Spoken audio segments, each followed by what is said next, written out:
Picture this. You're in the White House with 8 European leaders, Ukraine's president, and Donald Trump discussing how to end a 4-year war.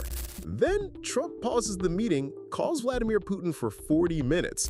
This actually happened 3 days ago, and it could reshape Europe's geopolitical landscape. August 18, 2025, 8 European leaders, what EU President von der Leyen called the Coalition of the Willing, descended on Washington. Italian PM Meloni, German Chancellor Merz, French President Macron, and 5 others converged for what the BBC called a wartime crisis meeting. The timing is crucial. This happened just 3 days after Trump's direct Putin meeting. European leaders were clearly panicked about being left out of any US-Russia deal. Their agenda was laser-focused, robust security guarantees for Ukraine, mirroring NATO's Article 5, essentially extending collective defense to a non-NATO country actively at war with a nuclear superpower. Here's where it gets wild. Trump excuses himself mid-meeting to call Putin for 40 minutes, not before or after the meeting, during it. This is either supreme confidence or a demonstration that he controls the entire situation. From a strategic perspective, this is real-time shuttle diplomacy. Trump positioned himself as the essential broker, the only person who can speak to both sides. The timing was deliberately theatrical, sending a message, "I have a direct line to Moscow that none of you have."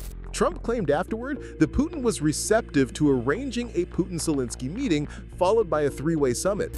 Going public immediately suggests either supreme confidence or a tactic to lock both leaders into public commitment. Zelensky's in an incredible position. The American president is literally negotiating his country's future while he's present. Before the summit, Trump met separately with Zelenskyy. Notably, his wife sent a personal letter to Melania Trump about returning Ukrainian children held in Russia, a mother-to-mother appeal, cutting through geopolitical complexity. Zelensky's walking a fine line, expressing willingness for trilateral talks while emphasizing Ukraine's need to strengthen military forces. He's hedging, preparing for peace while maintaining readiness for continued conflict. Significantly, he stressed Ukraine can purchase U.S. weapons through European financing, diversifying supply chains and increasing negotiation flexibility. Trump claimed Zelenskyy could end the war immediately, suggested Ukraine has concessions it hasn't made yet, whether territorial, neutrality agreements, or something else. Multiple European leaders proposed extending Article 5-style guarantees to Ukraine. This means any Russian attack on Ukrainian territory would trigger collective European military response, essentially a tripwire for World War III. German Chancellor Merz made the summit's most striking analogy. Russia demanding Ukraine give up free parts of Donbas would be like asking the US to give up Florida. This reframes the stakes for American audiences. The logistics would be nightmarish. NATO's collective defense works through integrated command structures and shared intelligence. Ukraine lacks this integration with European forces. European leaders are essentially trying to extend NATO's deterrent effect without formal expansion, deterrence by proxy. Macron emphasized these guarantees involve the security of the whole European continent, reframing this from a Ukraine conflict to whether Europe can defend any territory against Russian aggression. Trump shifted position after meeting Putin, previously demanding rapid ceasefire and threatening Russia with sanctions.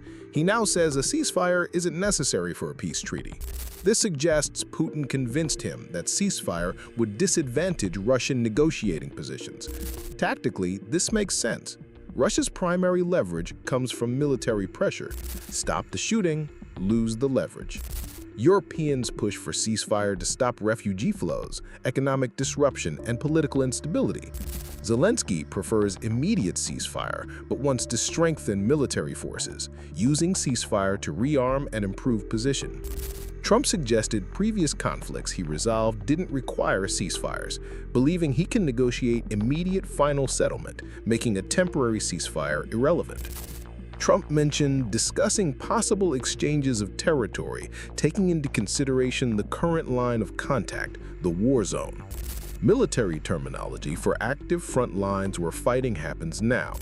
This essentially means freezing conflict where it stands, making temporary military positions permanent borders.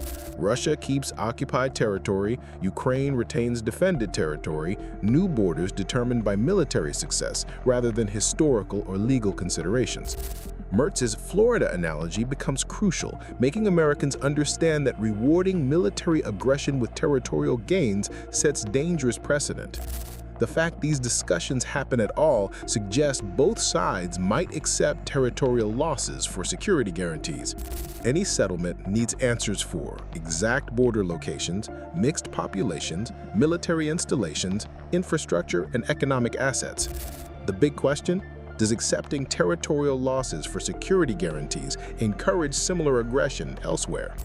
This establishes Trump as direct mediator in major international conflicts, potentially changing how global disputes get resolved through direct big power negotiations rather than traditional diplomatic channels or alliance structures.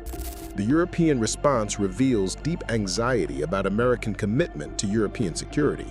8 major leaders rushing to Washington after Trump-Putin meeting suggests they don't trust their interests will be automatically protected.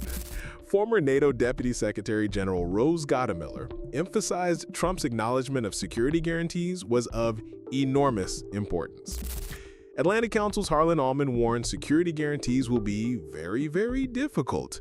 Any meaningful guarantee requires willingness to use military force if violated. The trilateral concept sidelines traditional international institutions. No UN, no NATO consultations, or EU consensus building. 3 leaders in a room making decisions affecting millions and global security order. Scenario 1. Trilateral meeting produces comprehensive settlement. Ukraine gets security guarantees, Russia keeps some territory but respects new borders, conflict freezes into Cold War-style standoff. Most realistic because everyone gets something while avoiding total victory or defeat. Scenario 2. Negotiations collapse due to extreme demands. Back to prolonged conflict with higher stakes because high-profile peace process failed. Scenario 3. Deal that European leaders can't accept, potentially fracturing Western alliance with Europe going its own way on Ukraine policy. The most interesting military question: what happens to fighting during negotiations? Both sides have incentives to improve territorial positions before final settlement, potentially escalating conflict short-term. What we witnessed reveals all parties believe negotiated settlement is possible. Zelenskyy agreeing to trilateral mating, European leaders discussing specific security frameworks, Trump making confident public statements, all suggest behind-the-scenes flexibility beyond public positions. The European panic driving 8 major leaders to rush to Washington reveals deep uncertainty about American commitment to European security. These are America's closest allies, and they felt they couldn't trust their interests would be protected without direct intervention. The territorial question remains the big unknown. Maps might get redrawn based on current military positions rather than international law, self-determination, or historical justice, setting a precedent encouraging a military aggression worldwide. Does Trump's direct negotiation approach end conflicts quickly or undermine institutions that prevent conflicts? If Ukraine accepts territorial losses for security guarantees, does that reward Russian aggression or represent pragmatic peacemaking? Will any agreement reached by 3 leaders actually be honored long-term? The trilateral meeting could happen within weeks. We'll find out whether this White House summit was the beginning of peace in Ukraine or just another chapter in a longer, more complex conflict. Are we about to see a historic diplomatic breakthrough or watching the Western alliance fracture in real time? All military analysis presented here is observational commentary based on publicly available information. The situation is still developing and actual outcomes could be completely different from discussed scenarios.